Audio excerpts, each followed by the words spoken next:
Determine कर चुकी थी कि मुझे एक फ्री लर्निंग प्लेटफॉर्म बनाना है, एक काफ़ी वेल सेटल्ड जॉब जहाँ पर मुझे करीब करीब 15 लाख रुपए की सैलरी मिल रही थी। उसको छोड़ के मैंने सोचा अब इसे फुल टाइम करते हैं। इंडिया में लोग सोचते हैं फ्री का है मतलब बेकार ही होगा। अब हम 2014 पे आए थे तो हमारा चैनल का ग्रोथ भी काफ़ी ठीक चल रहा था। मैं चाहती थी कि क्वालिटी एजुकेशन सब तक पहुँचे, बट अब ये सवाल आ रहा था सामने कि क्या वो इम्पैक्ट हो रहा है, और जवाब था हेलो एवरीवन, मैं रोशनी लर्नो हब से। मैं पली बढ़ी हूँ धनबाद में, जो कि झारखंड में है। अभी एक बहुत ही साधारण मिडिल क्लास बंगाली फैमिली से हूँ, जहाँ पर हमारे अधिकतर रिश्तेदारों के बच्चे जो लगभग मेरी एज ग्रुप के थे वो सभी बंगाली मीडियम स्कूल्स में जाते थे। मेरे पेरेंट्स चाहते थे कि हम इंग्लिश मीडियम स्कूल में पढ़ें, और इसी वजह से हमने अपने हैसियत के हिसाब से एक पड़ोस के छोटे से इंग्लिश मीडियम स्कूल में मेरा एडमिशन कराया गया। और बचपन के इस दौर से ही मुझे कहीं ना कहीं ऐसा लगता था कि मुझे पढ़ाने में बड़ा मज़ा आता है। इनफैक्ट जब मैं क्लास 6-7 में थी, बहुत बार ऐसा होता था मेरे से एक क्लास जूनियर जो बच्चे होते थे उन्हें कुछ नहीं समझ में आता होता था, तो मैं उन्हें समझाती थी, और मुझे ऐसा इसलिए लगता था कि मैं अच्छा समझा रही हूँ क्योंकि उन्हें समझ में आ जाती थी। तो इस तरीके से कहीं ना कहीं ऐसा लगा कि शायद ये जो पैशन था पढ़ाने का, ये शुरू से ही था। यहाँ पर मैं पैशन के ऊपर कुछ कहना चाहूँगी, क्योंकि अक्सर ही ऐसा होता है कि लोगों को लगता है कि पैशन है क्या, मेरा पैशन क्या है। मैं सिर्फ और सिर्फ ये कहूँगी कि आप वो करो जो आपको करना अच्छा लगता है, जो करने में मज़ा आता है। जब आप वो करोगे ना, तो जो आप कर रहे हो वो करने में मज़ा आएगा, और जो चीज़ करने में मज़ा आता है ना, उसमें आप अच्छा करते हो, एक्सेल करते हो, और वही आपका पैशन बन जाता है। तो चलो वापस आते हैं मेरी कहानी पे। अब पढ़ाने का शौक था। स्कूल में बोर्ड्स किए, स्कूल में मैं टॉपर रही। उसके बाद 12th करने के बाद मेरा डीयू में एडमिशन हो गया। सो दिल्ली यूनिवर्सिटी में मैंने एडमिशन लिया। मैं हंसराज कॉलेज में पढ़ रही थी। फिजिक्स में मैं ग्रेजुएशन कर रही थी। फिर मैंने पोस्ट ग्रेजुएशन किया। इनफैक्ट कॉलेज के दौरान भी बहुत बार ऐसा होता था कॉलेज में, राइट, कि फ्रेंड्स के साथ हम ग्रुप स्टडीज़ कर रहे हैं, तो वहाँ पर भी मेरी जो समझाने की स्किल थी उसे मेरी फ्रेंड्स काफ़ी तारीफ़ करती थी। इनफैक्ट जब मैं दिल्ली में थी तो मेरी नीस जो दिल्ली में ही रहती थी, बहुत बार छुट्टियों में उनके यहाँ जाती थी, तो वो उस समय कुछ क्लास 4-5 में पढ़ती थी, तो उसके होमवर्क में काफ़ी मदद करती थी। तो वहाँ से भी मुझे काफ़ी एप्रिसिएशन मिलती थी कि मैं काफ़ी अच्छा समझा लेती हूँ। तो ये जो बात थी ना कि शायद मैं अच्छा पढ़ा सकती हूँ, ये चीज़ मेरे दिमाग में तभी भी थी जब मैं कॉलेज में थी। ऐसे करते करते कॉलेज ख़त्म हुई। फिर मेरी कैंपस प्लेसमेंट हो गई। मेरी विप्रो में जॉब लग गई एज अ क्वालिटी एनालिस्ट। मैं बैंगलोर चली गई, जॉब करने लगी। फिर मैंने लगभग साढ़े 6 साल आईटी सेक्टर में जॉब किया एज अ क्वालिटी एनालिस्ट, पहले विप्रो में, बाद में एचपी में, ह्यूलेट पकार्ड में। बट कहीं ना कहीं मन में बात वही थी कि मुझे पढ़ाना था, और मुझे कुछ ऐसे पढ़ाना था कि मैं ज़्यादा से ज़्यादा बच्चों तक पहुंच सकूं। अब चूंकि मैं आईटी में थी, तो कहीं ना कहीं लगता था कि why not make use of technology. तो बहुत बार इस बारे में मैं अपने हस्बैंड के साथ भी डिस्कस करती रहती थी कि व्हाट कुड वी डू, कि जिससे मैं पढ़ाऊँ और बहुत से लोगों को रीच कर सकूँ। तो इसी दौरान मैं बात कर रही हूँ 2011 की। 2011 में यूट्यूब जो था as a platform mainly use होता था फॉर एंटरटेनमेंट एंड म्यूजिक। तो हमने सोचा why not make use of this platform to teach. तो शौक तो था ही, तो जॉब कर रही थी तब, उसी के साथ साथ ऐसे ही अपने शौक की वजह से सिर्फ कुछ फिजिक्स के वीडियोस बनाए, एक चैनल बनाया, उसका नाम रखा एग्जाम फियर वीडियोस। नाम बड़ा ही अलग था, एग्जाम फियर। तो चलो इसी तरीके से वो चैनल बना, वीडियोस बनाने शुरू किए। कुछ 2-4 वीडियोस बनाए थे। अब आप सोचो 2011 उस टाइम पर ना, लर्निंग कंटेंट इंडिया में तो एटलीस्ट यूट्यूब पर इतना था नहीं, और यूट्यूब से पढ़ने वाले बच्चे भी बहुत कम थे, क्योंकि उस टाइम पे कहाँ इतनी ऑनलाइन लर्निंग का इतना ज़्यादा सीन था भी नहीं, राइट। लेकिन मैं ऐसा नोटिस कर रही थी कि जो भी 2-4 थोड़े बहुत बच्चे भी देख रहे थे ना, वो कमेंट ज़रूर छोड़ रहे थे चैनल पे कि उन्हें बड़ा अच्छा लग रहा था। इनफैक्ट मुझे अभी भी याद है, मतलब ये कमेंट मेरे दिल के बहुत करीब है, जो मुझे मिला था अपलोड के फर्स्ट वीक के अंदर ही। तो एक बच्चे ने लिखा था कि ma'am what you could explain in 10 minutes my teacher could not do in a week. और आप सोच सकते हो उस समय किसी ने ऐसा लिख दिया, तो मुझे तो ऐसा लग रहा था कि पता नहीं मैंने ऐसा क्या ही कर डाला, राइट। तो मुझे बहुत स्ट्रांगली ये फीलिंग आई कि जो चीज़ मैं शायद अपने शौक से कर रही थी, that was actually benefiting somebody on the other side. उसमें सच में किसी को इम्पैक्ट हो रहा था। तो मैं काफ़ी मोटिवेटेड थी और मैं थोड़े-थोड़े वीडियोज़ बनाने लग गई। शुरुआत का टाइम था, जैसे कि मैं बता रही थी, उस समय तो इतने लर्निंग कंटेंट थे भी नहीं, तो इतने लर्निंग मतलब कंटेंट बनाने के भी ना इतने रिसोर्सेज़ नहीं थे, कोई इतना तामझाम नहीं था। मैं अपने घर के ही एक रूम पर वीडियोज़ बनाती थी। तो हस्बैंड के एक फ्रेंड के थ्रू एक पेन टैब आया, एक छोटा-सा माइक आया, उसी सेटअप के साथ बनाते थे। उसमें भी बहुत स्ट्रगल्स थे, क्योंकि हमारा वो जो घर था ना, रेंटेड हाउस था, जो बिल्कुल मेन रोड के ऊपर था। तो हमेशा ऑटो की आवाज़, एक ऑटो भी गया तो पूरा घैं आवाज़ होगा, तो मतलब वीडियो शूट करना बहुत मुश्किल था। ऊपर से मैं ऑलरेडी 9 टू 5 जॉब पे थी, तो मोस्टली मैं रात को लेट नाइट शूट करती थी, या फिर बहुत बार सुबह 4 बजे उठ के भी मैं वीडियो शूट किया करती थी। तो इस तरीके से वीडियो शूट करने की, जो वीडियोज़ बनाने की जो जर्नी थी, वो शुरू हुई और वो काइंड ऑफ चलती रही। एग्ज़ाम फ़ियर वीडियोज़ के नाम से चैनल भी चल रहा था, बच्चों के कमेंट्स आ रहे थे कि मैम, अब शुरू किया था 11th-12th के फिज़िक्स से, फिर बच्चे कहने लगे कि मैम आप केमिस्ट्री के भी बनाओ, आप 9th-10th के भी बनाओ। तो ऐसे करते-करते ना इट वाज़ लाइक बच्चे बोलते गए, मैं करती गई, और ऐसे इस तरीके से चीज़ें होती रहीं। अब यहाँ पर अगर मैं फिर से देखूँ मुड़ के उस टाइम को, तो मुझे लगता है बहुत बार हम सभी के साथ, शायद आपके साथ भी ऐसा होता ही होगा, आई एम प्रीटी श्योर, कि हम सोचते बहुत कुछ है, कि हमारे दिमाग में ना ऐसे ही बैठे-बैठे कॉफ़ी पीते-पीते बहुत सारे आइडियाज़ आते हैं। ऐसा कर सकते हैं, ऐसा करेंगे तो ऐसा होगा तो वैसा होगा। बट क्या हम उन आइडियाज़ को, या फिर क्या हम उन सोच को, उसको क्या हम एग्ज़ीक्यूट कर रहे हैं? That is very, very important. तो अगर आपके दिमाग में किसी भी तरह का आइडिया है, कुछ भी ऐसा है जो आप करना चाहते हो, आपको पसंद है, बट आप सिर्फ सोचते ही रह जाओगे, तो आप ज़िंदगी भर सिर्फ सोचते ही रह जाओगे। So you have to act, and you have to act right now. अभी आप करो, उसको एग्ज़ीक्यूट करके देखो तो सही।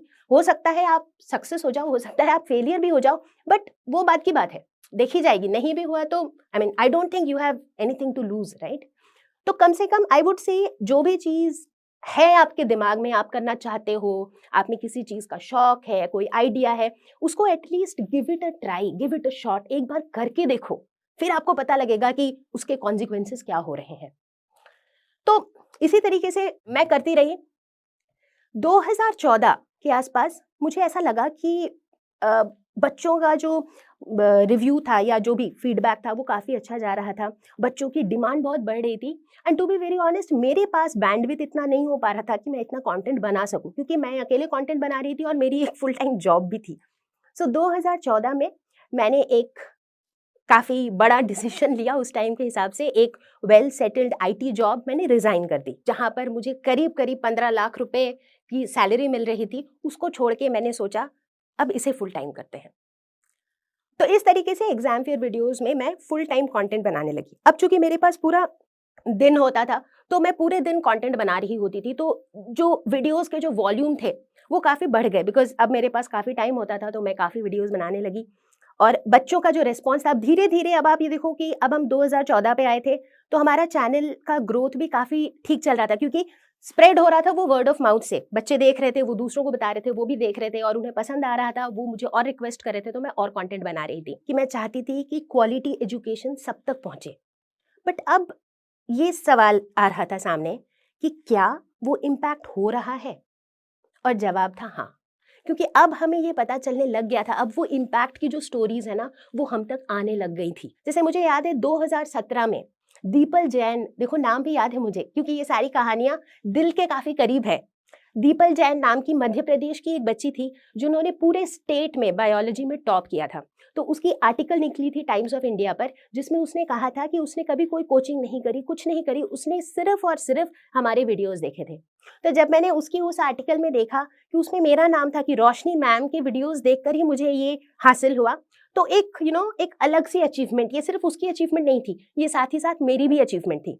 इसी तरह एक बार, अभी थोड़ी देर पहले ही मैं इस बारे में ज़िक्र कर रही थी, कि एक बार मैं बैंगलोर में डी-मार्ट गई थी, तो वहाँ पर मुझे एक बच्चा मिला, मतलब actually I was busy shopping, तो मतलब हम सामान उठा रहे थे।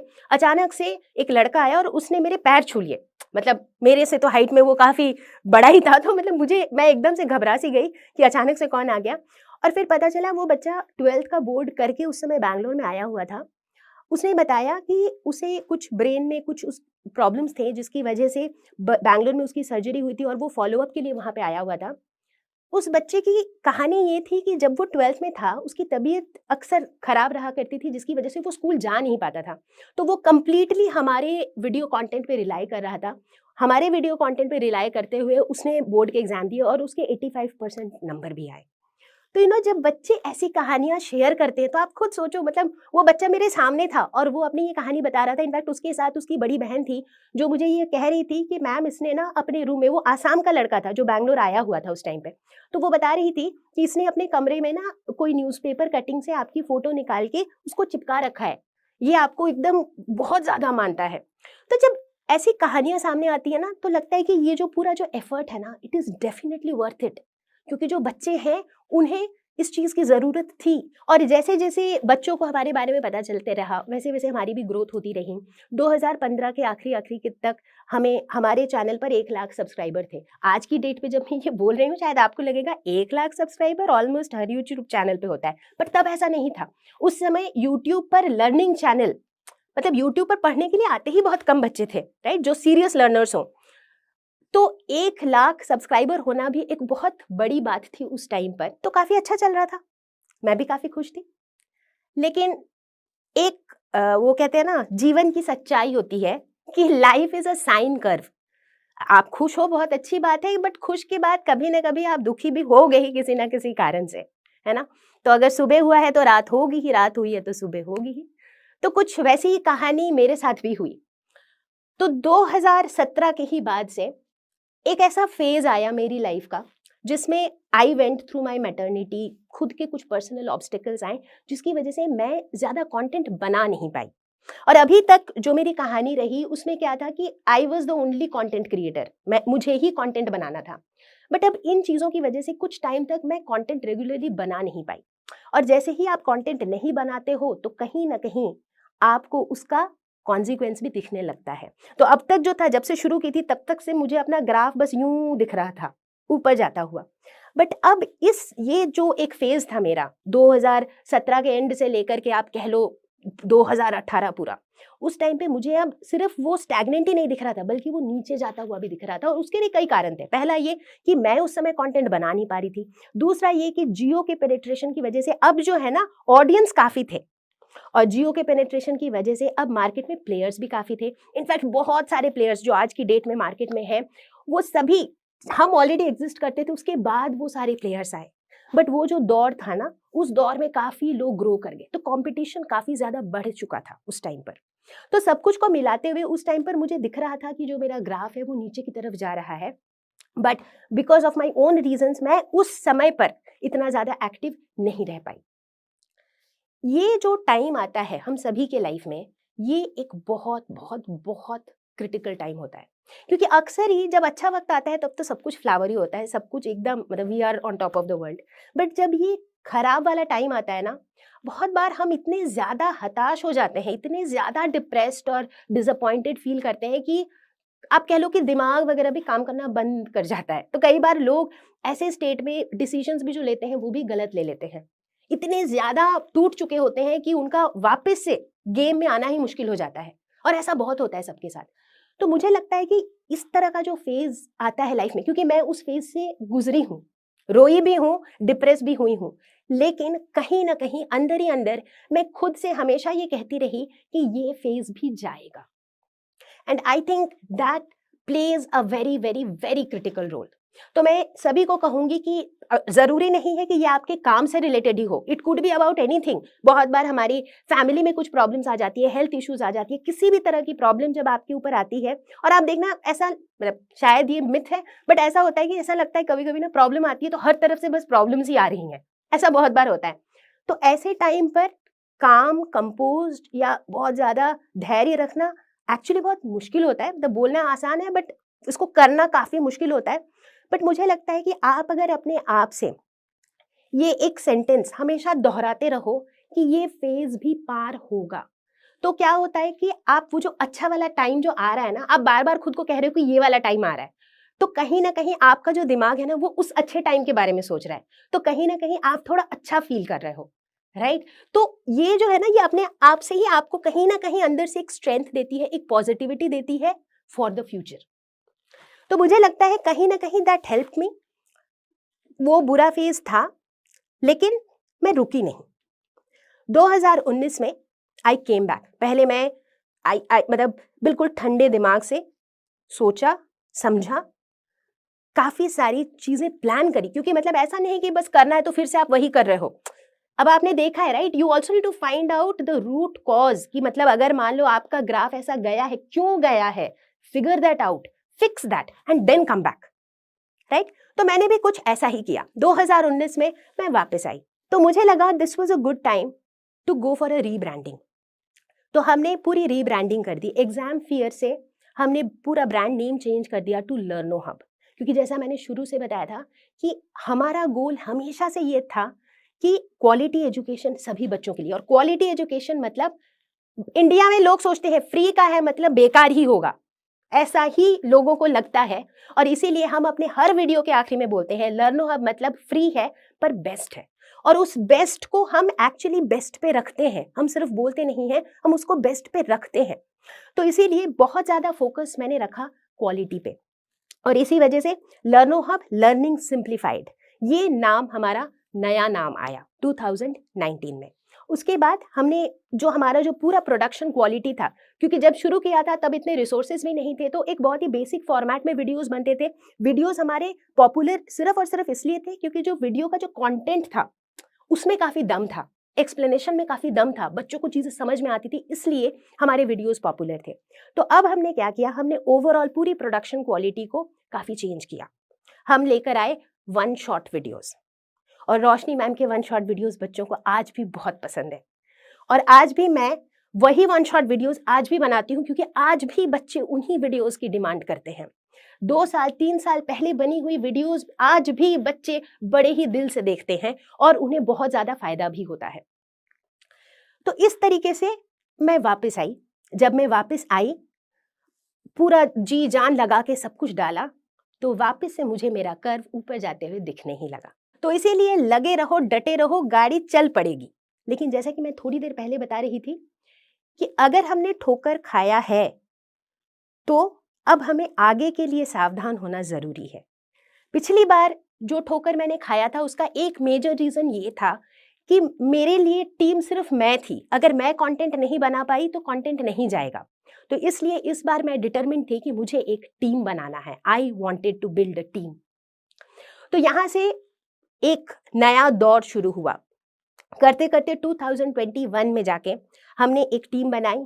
1 से हम 30 बने, 30 लोगों की टीम बनी, जहां पर कई सारे नए चेहरे आए, नए टीचर्स आए, जो उसी जोश से, उसी जज्बे से सबने पढ़ाना शुरू किया चैनल पर। हमारा एक छोटा सा ऑफिस बना बैंगलोर में। तो ये सारी चीजें ना एक बहुत ही डिस्टेंट ड्रीम की तरह थी जब मैंने शुरुआत करी थी। आज हमारे साथ 30 लाख से भी ज्यादा बच्चे जुड़े हुए हैं।